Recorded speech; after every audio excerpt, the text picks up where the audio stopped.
Hi viewers, Photoshop తర్వాత పాఠానికి మీకు స్వాగతం. చూడండి, తర్వాత మనకి ఇందులో ఇంకొక టూల్ ఉంది, లాసో టూల్ అని. ఈ టూల్ యూజ్ చేసి మనం ఫోటోని మనం ఇష్టం వచ్చినట్టు సెలెక్ట్ చేయొచ్చు. ఫర్ ఎగ్జాంపుల్ చూడండి, ఇక్కడ నేను ఏమన్నా రెక్టాంగిల్ టూల్ తీసుకుంటే ఓన్లీ రెక్టాంగిల్లోనే సెలెక్ట్ అవుతుంది. ఎలిప్టికల్ టూల్ తీసుకుంటే రౌండ్గా సెలెక్ట్ అవుతుంది. అలా కాకుండా ఈ లాసో టూల్తో ఏంటంటే మనం ఫర్ ఎగ్జాంపుల్ చూడండి, నాకు ఈ ఫేస్ ఇలా కావాలనుకోండి, నేను ఇలా డ్రాగ్ చేసుకుంటూ మౌస్ని ప్రెస్ చేసి డ్రాగ్ చేసుకుంటూ ఇలా నేను సెలెక్ట్ చేసేసుకోవచ్చు అన్నట్టు. నాకు ఎలా కావాలంటే అలా నేను సెలెక్ట్ చేసుకోవచ్చు. ఆ స్టార్టింగ్ తీసుకొచ్చి మళ్ళీ ఎండింగ్లో క్లిక్ చేస్తే అది సెలెక్ట్ అయిపోతుంది. మూవ్ టూల్ వచ్చేసి మనం మూవ్ చేసుకోవచ్చు దీని ఇలా. ఓకేనా. నెక్స్ట్ దీనిలో ఇంకొక టూల్ ఉంది చూడండి, పాలిగాన్ లాసో టూల్.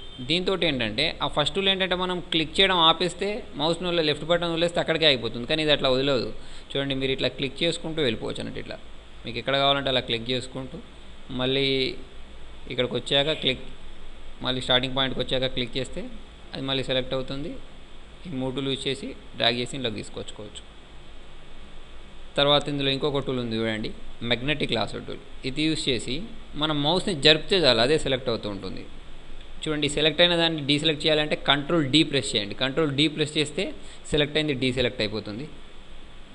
ఈ మ్యాగ్నెటిక్ లాసో టూల్ యూజ్ చేసి చూడండి, నేను ఇక్కడ మౌస్ని జరుపుతున్నాను అంతే, ఆటోమేటిక్ అదే సెలెక్ట్ చేసుకుంటూ వెళ్ళిపోతుంది.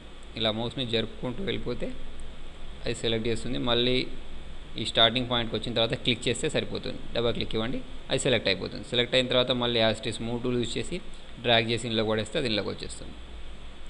కంట్రోల్ ఆల్ Z అంటే ఈ ఫోటో ఇంతకుముందు ఎలా ఉందో అలా అయిపోతుంది.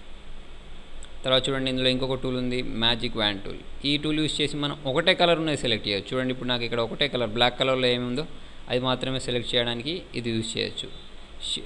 షిఫ్ట్ ప్రెస్ చేశారనుకోండి, మల్టిపుల్గా సెలెక్ట్ చేయొచ్చు. ఇట్లా నేను ఉట్టిగా క్లిక్ చేస్తే ఓన్లీ ఒకటే కలర్ది సెలెక్ట్ అవుతుంది కదా. షిఫ్ట్ ప్రెస్ చేస్తే ఇంకా మీకు ఏమేమి కలర్స్ కావాలో అసలు కలర్స్ ఇట్లా సెలెక్ట్ అవ్వకుంటూ వెళ్ళిపోతాయి అన్నట్టు. చూడండి, దీనికి ప్రతిదానికి మనకు ఒక షార్ట్ కట్ కీ ఉంటుంది. ఇప్పుడు దీనిలో ఏముంది, ఇక్కడ M అని ఉంది కదా, అంటే నేను M ప్రెస్ చేస్తే డైరెక్ట్ నేను మర్క్యూ టూల్లోకి వెళ్ళిపోవచ్చు అన్నట్టు. దానిలో ఇంకొక దానిలోకి వెళ్ళిపోవాలి అంటే సెకండ్ ఆప్షన్ చూసారా, ఇందులోకి రావాలి అంటే షిఫ్ట్ ప్రెస్ చేసి M ప్రెస్ చేయండి, సెకండ్ టూల్కి వెళ్ళిపోతాం. చూడండి, ఇక్కడ మీకు కనిపిస్తుంది ఫస్ట్ రౌండ్ వచ్చింది, ఇప్పుడు బాక్స్ వచ్చింది. లాసో టూల్కి వెళ్ళాలనుకోండి L ప్రెస్ చేయండి.